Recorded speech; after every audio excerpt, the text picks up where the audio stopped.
ഈ ഡേറ്റ്സ് ഒക്കെ എങ്ങനെയാണ് ഇത്രയും ഒന്നാമത് ഇതിന്റെ പിന്നിൽ പ്രവർത്തിക്കുന്ന ആളുകള് മമ്മൂട്ടി, മോഹൻലാലും, ഫഹദും, അതിപ്പോ എല്ലാവരും അങ്ങോട്ടും ഇങ്ങോട്ടും സംസാരിച്ചൊക്കെ ഡേറ്റ് ഒക്കെ കറക്റ്റ് ചെയ്യും. സാധാരണ ഒരു സിനിമ അല്ലേ ഇത്രയും സമയം എടുത്തല്ലോ, ഓക്കെ, 1.5 കൊല്ലം ആയില്ലേ.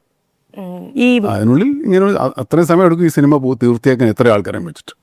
കുറച്ചുകൂടെ നേരത്തെ തീർന്നു പോയേനെ, പക്ഷേ അങ്ങനെ ചെറിയ ഐ തിങ്ക് എപ്പോൾ ഷൂട്ടിംഗ് ഫിക്സ് ചെയ്താലും ഐ തിങ്ക് എവറിബഡി വാസ് എങ്ങനെയെങ്കിലും ഡേറ്റ് കൊടുക്കണം എന്നുള്ള ഒരു ചിന്തയിലായിരുന്നു.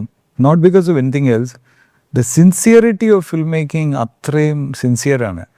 ഒരു ഷോട്ട് എടുക്കുമ്പോൾ ഈ towards the end of the day ഇത് വേറെ ആരെങ്കിലും എടുത്തോളൂ, ഇതെടുക്കാം, സെക്കൻഡ് യൂണിറ്റ് ചെയ്യാം, അങ്ങനത്തെ ഒരു ചിന്തയുണ്ടാവും. Mahesh is standing, never sitting, addressing every issue from the അവിടെ ദൂരത്ത് നിൽക്കുന്ന ജൂനിയർ ആർട്ടിസ്റ്റ് തൊട്ട് എല്ലാം he is watching and doing, and his effort is so relentless. I think that ആ ഒരു സിൻസിയറിറ്റി നമ്മൾ എപ്പോഴും കാണാറില്ല.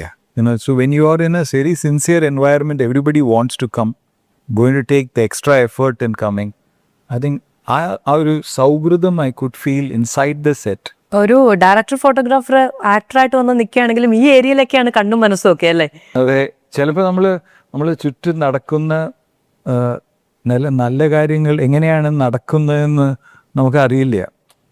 It may be 1 or 2 joints കാരണം കൊണ്ടാണ് ഈ ഇത്രയും സ്മൂത്തായി നടക്കുന്നത്. It's taking a lot of time and lot of effort, but with a lot of love.